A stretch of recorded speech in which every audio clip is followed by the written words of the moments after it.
Market లో invest చేసి మీ డబ్బులు డబుల్ చేసుకోవాలనుకుంటున్నారా? సుందరరామిరెడ్డి గారి లైవ్ సెమినార్ కి అటెండ్ అవ్వండి.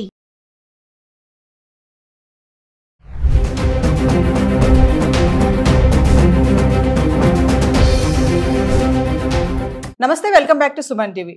ప్రొద్దుటూరులో జరిగినటువంటి ఇన్సిడెంట్ చూస్తే మనకి ఒళ్ళు గగులు పొడుస్తుందని చెప్పుకోవాలి. ఎందుకంటే అల్లారు ముద్దుగా పెంచుకున్న కొడుకే కన్న తల్లిని మరి అంత కిరాతకంగా చంపాడు. అంటే చంపడమే కాకుండా మరి ఈడ్చుకుంటూ బయటకు తీసుకురావడము, వాళ్ళ నాన్న ఎవరైతే ఉన్నారో బెడ్రూమ్లో ఉంటే ఆయన డోర్ వేసేసి మరి బయటకు తర్వాత చంపేసిన తర్వాత నీ భార్యని నేను చంపేశాను, వెళ్ళి చూసుకో అని చెప్పడము. అంటే అసలు పిల్లల యొక్క మెంటాలిటీ ఎందుకు ఇంత కిరాతకంగా తయారవుతుంది? బీటెక్ చేసిన అబ్బాయి, అంటే బీటెక్ చేసిన 4 years తర్వాత కూడా జాబ్ రాకపోవడంతో కొంచెం ఖాళీగా ఉండడము, అన్ఎక్స్పెక్టెడ్గా సడన్గా ఇంటికి రావడము, తల్లి అడగడం ఎందుకు వచ్చావు నువ్వు చెప్పకుండా ఏంటి అని అడగడంతో విసుగు చెందిన అబ్బాయి కోపం వచ్చేసి కిచెన్లోకి వెళ్ళి మరి నైఫ్ తీసుకొచ్చి చంపడం జరిగింది. అంటే పిల్లలు ఈ క్రైమ్ మెంటాలిటీ, అంటే ఇక్కడ తల్లిదండ్రులు తప్పు అనుకోవాలా, సొసైటీ తప్పు అనుకోవాలా, మరి ఆ అబ్బాయి తప్పు అనుకోవాలా? అసలు ఇదంతా ఓవరాల్గా చూసుకుంటే ఈ ఇన్సిడెంట్ బట్టి ఏం మాట్లాడాలి? దీని మీద మంచి సమాచారం అందించడానికి ఫోన్ లైన్లో అందుబాటులో ఉన్నారు రజనీ రమ గారు. మేడంతో మాట్లాడదాం.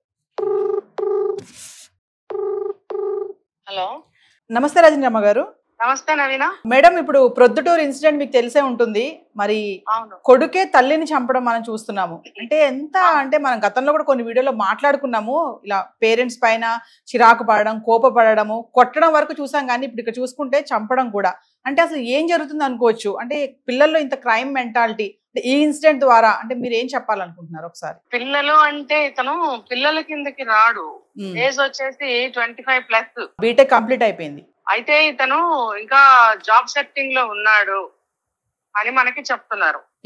ఇది ఇతను తల్లి మీద అంటే నేను విన్నది చూసిన న్యూస్ ఏంటంటే ఇది ఇతను మాటికి తల్లిని డబ్బులు అడగడం, అంటే తన ఖర్చులకు. ఇంతకు ముందు ఏదో ఒక 3,000 అడిగాడని, ఓకే, ఆవిడ ఇచ్చారు. అయితే తను జాబ్ వెతుక్కుంటున్నాను అంటూ అతను హైదరాబాద్ లో ఉంటున్నాడు. హైదరాబాద్ లో ఉండటము అని అంటే అతను మెయింటెనెన్స్ కి దానికి చాలా మనీ అవసరం అవుతుంది. అవును. అయితే ఇతనికి డిగ్రీ అయిన 4 years వరకు జాబ్ లేదు అని అంటే ఇతను ఇప్పుడు ప్రస్తుతం ఉన్న పరిస్థితులు ఒక 1 year నుంచి అయితే కొంచెం జాబ్ పరిస్థితులు బాగోలేదు. అంతకు ముందంతా బాగానే ఉంది. అంటే ఇతనికి 4 years అయిపోయింది డిగ్రీ అయ్యి. అంటే ఇతను ఏం ప్రయత్నాలు చేస్తున్నట్టు, అంటే ఇతను ఇంటర్వ్యూస్ కి వెళ్తున్నాడా లేదా, అతను సెలెక్ట్ ఎందుకు అవ్వటం లేదు, అసలు వెళ్తున్నాడా, వెళ్ళినా సెలెక్ట్ అవ్వట్లేదు అంటే రీజనింగ్స్ ఏమిటి, అతనికి ఏమైనా స్కిల్స్ లేవా, లేకపోతే వర్క్ పట్ల అవగాహన లేదా, అసలు జాబ్ ఇంట్రెస్ట్ లేదా అనేది మనకి తెలియదు విషయం. అంటే ఏంటంటే ఇక్కడ నుంచి డబ్బు తీసుకెళ్లడము, అక్కడ నేను జాబ్ కి ట్రయల్స్ చేస్తున్నానని తల్లి చెప్తున్నాడు. ఇప్పుడు అదే నిజం అని చెప్పి వీళ్ళు అనుకుంటున్నారు. కానీ ఇక్కడ ఇతను ఏం చేస్తున్నాడు అనేది వాళ్ళకి తెలియదు. అంటే వీళ్ళు ఎంక్వైరీ చేస్తున్నారా తెలీదు. మళ్ళీ వచ్చి ఒక 10,000 అడిగాడు. అడిగినప్పుడు సడన్ గా వచ్చాడు. అంటే గత కొద్ది రోజుల నుంచి ఇలా అడగటము, ఈవిడ ఎందుకు అని అడగడం అనేది కొంచెం వాళ్ళకి, వాళ్ళున్న పరిస్థితికి ఆ అబ్బాయికి కోపమే వస్తుంది. అదేంటి, నేను ఒకగానొక కొడుకుని, వాళ్ళు సంపాదించిందంతా నాదే కదా, నేను అడిగినప్పుడు ఎందుకు ఇవ్వరు అంటే, అట్ ద సేమ్ టైం ఏంటంటే వీళ్ళు బాగా గారాబంగా పెంచుంటారు అనేది నా అనుమానం. ఒక్కడే కొడుకు కాబట్టి బాగా గారాబం చేశారు. చేసే ఉంటారు ఖచ్చితంగా, ఇంకా నో డౌట్. ఎందుకంటే చాలా ముద్దుగా చూసుకుంటున్నారు, అబ్బాయి కూడా అందంగా బాగున్నాడు. ఇంకా అంతకంటే తల్లిదండ్రులకి ఏంటి ఆనందం? అంటే పిల్లల్ని ముద్దు చేసే క్రమంలో వాళ్ళకి కావాల్సింది పిల్లాడు ముద్దుగా, బొద్దుగా, చక్కగా, అందంగా ఉన్నప్పుడు తల్లిదండ్రులు ప్రేమ ఎక్కువైపోతుంది వాళ్ళ మీద. నా కొడుకు రాజాలాగా ఉన్నాడు. మేడం, ఒక విషయం చెప్పండి. ఇప్పుడు ఏ పేరెంట్స్ అయినా అనుకుంటారు కదా, మా పిల్లలు మంచి జాబ్ చేయాలి, మంచి పొజిషన్ లో ఉండాలి. ఇప్పుడు ఆవిడ ఒక టీచర్ గా వర్క్ చేస్తున్నారు ఆవిడ. సో మా బాబు కూడా ఒక మంచి స్థాయిలో ఉండాలి, బాబు కూడా మంచి జాబ్ వస్తే బాగుంటుంది, మమ్మల్ని బాగా చూసుకోవాలి అని ఏ పేరెంట్స్ అయినా అనుకుంటారు కదా. ఆ క్రమంలోనే ఆ తల్లి అడిగింది, ఎందుకు వస్తున్నారు అస్తమాటు అంటే కనీసం పేరెంట్స్ ఉంటుంది కదా, కష్టపడి చదివించారు, జాబ్ చేయాలి అని ఏ పేరెంట్స్ అయినా అనుకుంటారు కదా మేడం.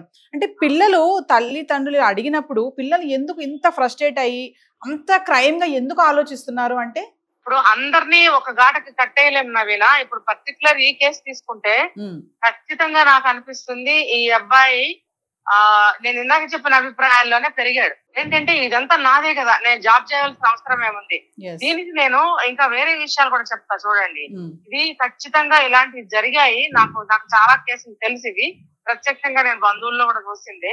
ఏంటంటే ఒక్కడే కొడుకు ఉన్నప్పుడు చాలా గారాబంగా అటు ఫ్రెండ్స్ కూడా ఏం చేస్తారంటే, అంటే ఇక్కడ ఇంట్లో ఇంత గారాబం చేసినప్పుడు ఆడింది పాట ఆడింది ఆటగా ఉన్నప్పుడు ఇతనికి ఖచ్చితంగా చాలా లిబర్టీ ఉంటుంది, ఇంట్లో పెత్తనం కూడా ఉంటుంది. దాంతో ఏమవుతుందంటే అడిగిందల్లా ఇస్తూ ఉంటారు. ఇప్పుడు బయటకు వెళ్ళి ఎంతో బిల్డప్ ఇస్తూ ఉంటాడు అక్కడ. ఇచ్చినప్పుడు అవతల మా ఫ్రెండ్స్ కూడా ఏమంటారంటే, అవురా నువ్వు ఒక్కడవే కదా నీకు మంచిగా నడుస్తుంది, మాకు అట్లా కాదు, మా అన్నయ్య ఉన్నాడు, మా చెల్లి ఉంది, మాకు ఏమి ఇవ్వరా, మాకు చాలా కంట్రోల్, నీకేంటి రాజావి, నీకేంటి అది, నీకేంటి ఇది అని చెప్పి ఎక్కిస్తుంటారు. ఎక్కిస్తూ ఉన్నప్పుడు ఈ అభిప్రాయాలు పెరిగి పెద్దమవుతూ ఉంటాయి. అంతేగాని ఏజ్ తో పాటు విచక్షణతో ఆలోచించరు. అరే వాళ్ళు అన్నంత మాత్రాన నా కుటుంబ పరిస్థితులు, మా తల్లిదండ్రులు, మేము మాదేంటో మాకే తెలుసు, వీళ్ళు ఇలాగే అంటారని నేచురల్ గా ప్రాక్టికల్ గా ఆలోచించే స్థితిలో ఉండట్లేదు అని అంటే కారణం ఏంటంటే కష్ట సుఖాలు తెలియకుండా పెంచడమే దీనికి కారణం. ఇక్కడ ఇంకొక విషయం చూడొచ్చు మేడం, అనేది ఏంటంటే అబ్బాయికి కొంచెం మెంటల్ కండిషన్ సరిగ్గా లేదు అని కూడా కాదు. మెంటల్ కండిషన్ బాగుండకపోవడం కాదు, ఇక్కడ ఏమీ కాదు. నేను చెప్పినవే పరిస్థితులు. మీరు అన్నట్టు తల్లిదండ్రులు ఎంత గారాభంగా పెంచినా సరే ఒక వయసు వచ్చేటప్పుడు పెళ్లి చేస్తారా లేదా, అలాగే ఒక వయసు వచ్చిన తర్వాత ఆ పెళ్లి చేయాలి అంటే అబ్బాయి ఏం చేస్తున్నాడు, ఏం సంపాదిస్తున్నాడు, ఎలాంటి వాడనే ఖచ్చితంగా చూస్తారు. అంటే ఈ అబ్బాయికి ఒక వయసు వచ్చే వరకు కూడా తల్లిదండ్రులకి ఒక ఆలోచన రాదు. అఫ్కోర్స్ ఇప్పుడు ఈ కేసులో తల్లిదండ్రులు అలాంటి వాళ్ళు అవునా కాదా అనేది మనం ఖచ్చితంగా నిర్ణయించి చెప్పలేం. ఒకవేళ డిసిప్లిన్ గానే పెంచారేమో, లేకపోతే ఇదొద్దునైనా అదొద్దునైనా ఎలా ఉండి అలా ఉండని చెప్తూనే ఉన్నారేమో, లేకపోతే ఇప్పుడు చెప్పడం స్టార్ట్ చేశారా అనేది మనకు తెలియదు. ఎందుకంటే మేడం ఆల్రెడీ అక్కడ ఆవిడ టీచర్ కాబట్టి ఖచ్చితంగా డిసిప్లిన్ అనేది ఉంటుంది. మరొక విషయం ఏంటంటే మేడం, చాలా మంది పేరెంట్స్ పిల్లల్ని అంటే ఎప్పుడైనా వాళ్ళు ఇలా మనీ అడిగినప్పుడు కానీ విసిగించినప్పుడు కానీ ఏమంటారంటే, అరే మెంటల్ గా బిహేవ్ చేయకు, పిచ్చోళ్ళలాగా మాట్లాడుతున్నావు, ఏంటి ఇలా మాట్లాడుతున్నావు, అలా మాట్లాడుతున్నావు పిల్లల్ని అనడం కూడా మనం చూస్తూ ఉంటాం. కొంతమంది పేరెంట్స్ ఉంటారు, అంటే అలా అనడం వల్ల పిల్లల్లో మెంటాలిటీలో అది ఇంపాక్ట్ పడుతుంది అంటారా? అంటే ఒకటే మాటని పదే పదే రెగ్యులర్ గా అంటుంటే ఖచ్చితంగా పడుతుంది. ఒక పులిని తీసుకొచ్చి లేకపోతే ఒక ఆవుని తీసుకొచ్చి ఇది ఆవు కాదురా మేక, అలా ఇది మేక కాదురా కుక్క అంటే కొన్నాళ్ళకి నిజమే నాదే పొరపాటేమో, అది మేక కాదేమో అది కుక్కేమో అని అనుమానం వస్తుంది. అలాగే అనగా అనగా అనగా అనగా అనగా నీకేం చేత కాదురా అంటే నిజంగా నాకేం చేత కాదేమో అనుకుంటాడు. నేను ఒక డిసిషన్ మేకింగ్ టాపిక్ వీడియో చేశాం మనం. అందులో ఎందుకు డిసిషన్ సరిగ్గా తీసుకోలేకపోతారు, వేరే వాళ్ళ మీద ఆధారపడతారు అని అంటే, ఇలా చిన్నప్పటి నుంచి అనడం వల్ల ఓహో నాకేం చేత కాదు, నేను ఆలోచించలేను, నేను డెసిషన్ తీసుకోలేను అనే నిర్ణయానికి వచ్చేసినప్పుడు తను ఏ పని చేయాలన్నా వేరే వాళ్ళని అడగటం మొదలు పెడతాడు అనమాట. ఇది తన మీద తనకి నమ్మకాలు లేవు. ఇప్పుడు ఇది కూడా అంతే, తల్లిదండ్రులు గాని ఎవరైనా సరే పదే ఒక మాటని ప్రెస్ చేసి అనకూడదు. ఇప్పుడు ఇక్కడ చూస్తే ఈ అబ్బాయిని అన్నారే లేదో, ఏమన్నారో ఏమో మనకేమీ తెలియదు, అన్ని మనం అనుకోవడమే. కాకపోతే మెంటల్ కండిషన్ సరిగ్గా లేదా అని అన్నదానికి మాత్రం ఆ మెంటల్ కండిషన్ సరిగ్గా లేదు అని నేను ఒప్పుకోను ఇక్కడ. అయితే ఆ అబ్బాయి నశాలో అయితే ఉన్నాడేమో అని మాత్రం అనుమానం వస్తుంది. మరి ఇంకొక విషయం చెప్పండి ఫైనల్ గా, ఇప్పుడు ఇక్కడ ఏంటంటే అబ్బాయి చంపడం ఒక తప్పు, మదర్ని పైన చేయి చేసుకోవడము చంపడం అనేది ఒక తప్పు అయితే, ఇంకోటి ధైర్యం చూడండి, చంపేశాక బయటకు ఈడ్చుకు రావడము, తండ్రికి చెప్పడము నీ భార్య చచ్చిపోయింది, నీ భార్యని చంపేశాను నేను అంటే భార్య అనడము, అంటే ఇవన్నీ కూడా ఓవరాల్ గా అంటే ఇప్పుడు ఇన్సిడెంట్ ని మనం ఎందుకు చేస్తున్నాం అంటే మేడం, చాలా మంది పెద్దవాళ్ళు చూస్తూ ఉంటారు ఈ వీడియోని, ఆల్రెడీ ఆ వీడియో సర్కిల్ అవుతుంది, ఆ మర్డర్ చేసిన వీడియో పిల్లలు కూడా చూస్తూ ఉంటారు కదా, మరి పిల్లల్లో ఎలాంటి ఏమంటే ఇంపాక్ట్ ఎలా పడుతుంది, ఇలాంటి సంఘటనలు అన్ని చూస్తున్నప్పుడు ఎలాంటి ఇంపాక్ట్ చూడొచ్చు అంటారు? ఓవరాల్ గా మీరు ఏం చెప్పదలుచుకున్నారు ఈ వీడియోని బట్టి? ఇప్పటికిప్పుడు ఇంపాక్ట్ పడిపోతే మనం ఏమీ చేయలేము నవీన గారు. పెంపకం అనేది చిన్నతనం నుంచి ఉండాలి, కనీసం 10 సంవత్సరాలు వచ్చిన దగ్గర నుంచి అయినా సరైన పెంపకం చేసుకోవాలి. ఏదైనా సరే కష్ట సుఖాలు తెలియజేయటము, బాధ్యతల్ని పంచుకోవడము, ఎంత ఉన్నా సరే ఇది నువ్వు చదువుకోవాల్సిందే, జాబ్ చేయాల్సిందే, లేకపోతే వాళ్ళకి పరంపర ఏదైనా బిజినెస్ ఉందంటే ఆ బిజినెస్ అందుకోవాల్సిందే, ఫ్యూచర్ ని గాని ఒక ఫ్యామిలీని గాని ఒక పరంపరని గాని ముందుకు తీసుకెళ్లాల్సిందే అనేటువంటి మాటలు బాధ్యతలు అతని మీద పెట్టకపోవడం అనేది, ఇప్పుడు ఉన్న జనరేషన్ మీద పెట్టకపోవడం అనేది ఒక మెయిన్ రీజన్. దీని వల్ల ఏమవుతుందంటే వాళ్ళకి ఎటువంటి బాధ్యత లేకుండా బాధ్యత రహితంగా ఉండటమే కాకుండా చెడు అలవాట్లకి ఇప్పుడు చూస్తున్నాం కదా, చాలా పర్సెంట్ ఎంత అనేది మనం చెప్పలేము. చాలా పర్సెంటేజ్ ఆఫ్ చిల్డ్రన్, ఇప్పుడు చిల్డ్రన్ అంటే ఇప్పుడు ఈ యూత్ కూడా చెడు అలవాట్లకే లోన్ అవుతున్నారు. ముఖ్యంగా ఈ డ్రగ్స్, మాదక ద్రవ్యాలు, డ్రింకింగ్, సిగరెట్స్, చెడు తిరుగుళ్ళు, ఇవన్నీ కూడా కామన్ గా ఒక ఫ్యాషన్ లాగా తీసుకోవడం వల్ల వాళ్ళకి ఇంటి విషయాలు గాని కష్ట సుఖాలు గాని తల్లిదండ్రుల అనారోగ్య పరిస్థితులు కానీ ఇవేమి వాళ్ళ కౌంట్ లోకి రావట్లేదు. కేవలం తను ఇంకా వీళ్ళ ఫ్రెండ్స్ ఎవరైతే ఉంటారో, నేను ఇందాక చెప్పాను, వాళ్ళు కూడా వీడెళ్ళి వాళ్ళకి చెప్పడం అన్నమాట, ఇంట్లో డబ్బులు అడిగితే ఇవ్వటం లేదు అని అన్నప్పుడు, ఇప్పుడు తన మనస్తత్వానికి సరిపడా అనుగుణంగా ఉన్న వ్యక్తుల్నే ఫ్రెండ్స్ గా ఎంచుకుంటారు ఇలాంటి వాళ్ళు.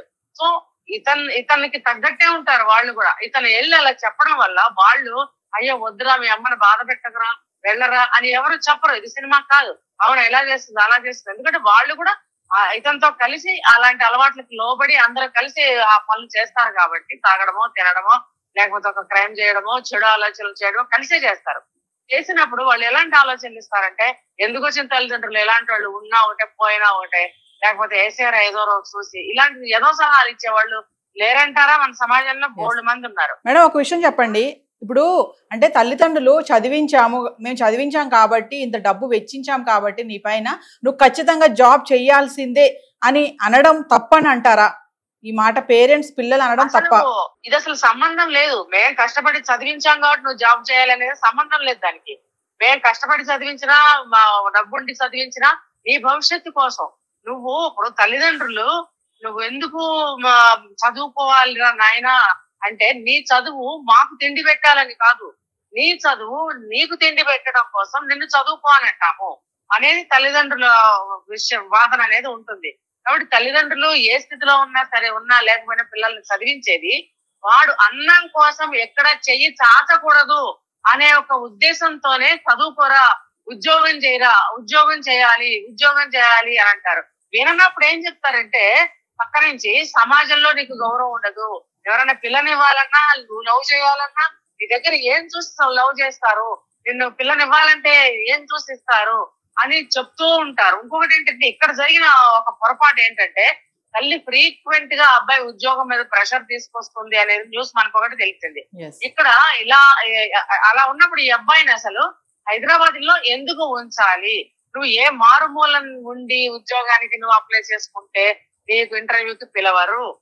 ఇప్పుడు పిల్లలందరూ చదువుకున్న వాళ్ళందరూ హైదరాబాద్ వచ్చేసి ఉద్యోగం కోసం ఎత్తుకుంటున్నారు. ఇది గవర్నమెంట్ జాబ్ కోసము ఏదో ఒక కోచింగ్ తీసుకుంటున్నామంటే అది వేరే, గాని ఇలా సాఫ్ట్వేర్ జాబులు చేసి, అఫ్ కోర్స్ ఏదైనా ఒక కోర్స్ చేయటం కోసం హైదరాబాద్ వచ్చారంటే ఓకే. కోర్స్ అయిపోయిన తర్వాత మళ్ళీ వాళ్ళు ఇంటికి వెళ్ళి వాళ్ళ ఉద్యోగం కోసం ప్రయత్నాలు సెర్చ్ చేసి గూగుల్లో గానీ ఇంకోటి కంపెనీలు ఏమన్నా వాళ్ళకి అడ్వర్టైజ్మెంట్స్ ఇస్తారు, చూసి వీళ్ళు చేసుకోవాలి, అప్లై అనేది చేసుకోవాలి. హైదరాబాద్ లో 4 సంవత్సరాల నుంచి ఎందుకుంటున్నాడు వీడు అంటే, వీడు చెడు వ్యసనాలకు అలవాటయ్యాడు, డబ్బు బాగా వస్తుంది ఇంటి దగ్గర నుంచి. వీడు ఇంటికి ఎందుకు వెళ్తాడు? హైదరాబాద్ లో బాగుంది తనకి. అక్కడి నుంచి తల్లి ఏం చేస్తుంది, ఇక్కడ ఉద్యోగం కోసం వెళ్ళాడు, నువ్వు ఉద్యోగం వచ్చిందా లేదా, ఎంతసేపు, ఎన్ని రోజులు అని యాజ్ ఎ లేడీ తల్లిగా ఒక ఆలోచనతో ఆవిడ అన్నది. కానీ ఇక్కడ ఏమవుతుందంటే, అది ఒక ప్రెషర్ గా తీసుకుని నన్ను ఇప్పుడు గారాభంగా చూశారు, ఇప్పుడు నన్ను సంపాదించమంటారేంటి, నేను సంపాదించకపోతే వీళ్ళకేంటి, నేను సంపాదించి వీళ్ళకి పెట్టాలా అనే ఒక రాంగ్ ట్రాక్ లో మాత్రమే అబ్బాయి ఆలోచించాడు. గాని అరే నేను ఉద్యోగం చేస్తే రేపు నేను అన్నం కోసం ఎవరి దగ్గర చెయ్యి చాచకుండా ఉంటానని చెప్పి తల్లిదండ్రులు ఒక పురుష లక్షణంగా నాకు చెప్తున్నారు అనే ఇంగిత జ్ఞానం, విచక్షణ ఆ అబ్బాయికి లేదు. ఇది కూడా ఎవరిది కారణం అంటే అతని పెరుగుదల. అది తల్లిదండ్రులు అనలేము, అతని ఎన్విరాన్మెంట్ అనలేము, స్కూల్లో ఏ స్కూల్లో చదివాడో ఆ స్కూల్ ని అనలేము. కానీ ఏది ఏమైనా సరే 14-15 ఇయర్స్ వచ్చినప్పటికి విచక్షణ రావాలని నేను చాలా సార్లు చెప్పాను. ఆ అబ్బాయికి ఆ విచక్షణ లేదు కాబట్టి తల్లిదండ్రులని డబ్బులు పదే అడగటము, ఉద్యోగ ప్రయత్నం చేయకపోవడము. ఖచ్చితంగా ఈ అబ్బాయి ఉద్యోగానికి ప్రయత్నం చేయనే లేదు. చేస్తే 4 సంవత్సరాల్లో ఉద్యోగం రాకుండా ఎవ్వరికీ ఉండదు. ప్రతి ఒక్కరికి ఉద్యోగం వస్తుంది, అట్లీస్ట్ 10-20,000 జాబ్ అయినా వస్తుంది. ఈ అబ్బాయి 4 సంవత్సరాలు అయితే ఉద్యోగం ఎందుకు రాలేదు? ఇప్పుడున్న పరిస్థితిలో నువ్వు 4 సంవత్సరాలు ఖాళీగా ఏం చేశావు, నీకు ఎక్స్పీరియన్స్ ఎంత, నువ్వు ఏ కంపెనీలో చేసావు, నీ స్కిల్స్ ఏంటి, నీ డొమైన్ ఏంటి అని అడిగినప్పుడు వాడికి జీరో ఉంటుంది. అక్కడ ఏం చెప్తాడు? ఇప్పుడు ఆ అబ్బాయికి ఉద్యోగం రావడం కూడా హైలీ ఇంపాసిబుల్. 4 సంవత్సరాలు ఖాళీగా ఉన్నాడు. ఎక్కడికి వెళ్ళినా సరే ఎక్స్పీరియన్స్ అడుగుతారు. ఎక్స్పీరియన్స్ ఎక్కడి నుంచి తీసుకొస్తాడు అబ్బాయి? ఇప్పుడైనా తెలుసుకుని 10,000 ఇచ్చిన ముందు ఎక్స్పీరియన్స్ జాబ్ చేయాలి. చేసి తర్వాత ఒక మంచి కంపెనీకి మళ్ళీ హైక్ కోసం ప్రయత్నించుకునే ప్రయత్నం చేయకుండా తల్లిదండ్రుల మీద ఇలా అటాక్ చేయటం అనేది ఖచ్చితంగా క్రిమినల్ మైండే. ఈ అబ్బాయికి చెడు వ్యసనాలు వచ్చాయి, ఫ్రెండ్స్ గ్రూప్ సరిగ్గా లేదు. సో ఇలాంటి వాళ్ళని బయట ఉంచితే రేపొద్దున కొంతమంది ఆడపిల్లలు కూడా బలయ్యే అవకాశం ఉంది. కాబట్టి ఇతన్ని ఖచ్చితంగా అరెస్ట్ చేసి నాన్ బెయిలబుల్ వారెంట్ ఇచ్చి ఇతన్ని ముయ్యాల్సిందే. ఇతని తండ్రికి కూడా ఉపయోగపడండి. రేపొద్దున తండ్రిని కూడా బ్లాక్ మెయిల్ చేసి తండ్రిని కూడా చంపేస్తాడు. నీ భార్య అనటంలో అతను కసి కనబడుతుంది. ఆ కసి ఎందుకు వచ్చిందయ్యా అంటే ఫ్రెండ్స్ ఎక్కించే ఉంటారు ఖచ్చితంగా.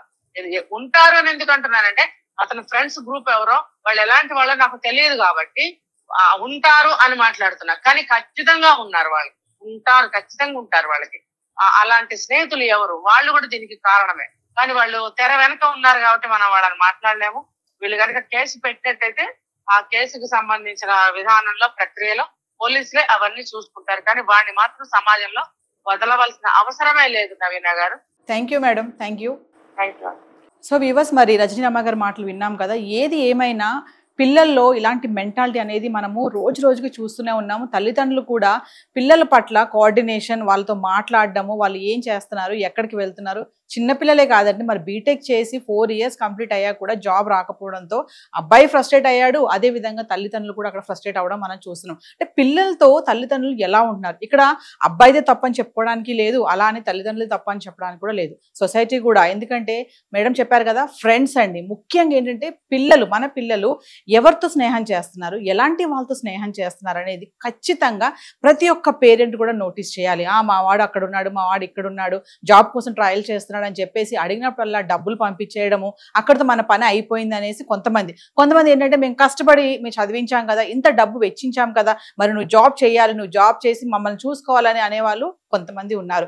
ఏది ఏమైనా ఈరోజు ఒక ఫ్యామిలీ మాత్రం మొత్తం డిస్టర్బ్ అవడం అయితే మనం చూస్తున్నాము. మరి పిల్లల్లో ఇలాంటి నేర ప్రవృత్తి కానీ ఈ క్రైమ్ మెంటాలిటీ ఎందుకు పెరిగిపోతుందో తల్లిదండ్రులు మరి జాగ్రత్తగా ఉండండి. మీ పిల్లల పట్ల కోఆర్డినేషన్ ఉండండి. వాళ్ళు ఏం చేస్తున్నారు, ఎక్కడికి వెళ్తున్నారు అనే ఒక ఏమంటే రెస్పాన్సిబిలిటీగా ఉండడం అనేది ఖచ్చితంగా చూసుకోవాలి. డబ్బులు ఉన్నాయి కదా, అది అడిగిన దానికి డబ్బులు ఇచ్చేస్తున్నాం కదా, అడిగిన దానికి కట్టేస్తున్నాం కదా, వాళ్ళు ఏది అడిగితే అది ఆర్డర్ పెట్టేస్తున్నాం కదా అని నిర్లక్ష్యంగా ఉండే పేరెంట్స్ కూడా చాలా మందే ఉన్నారు.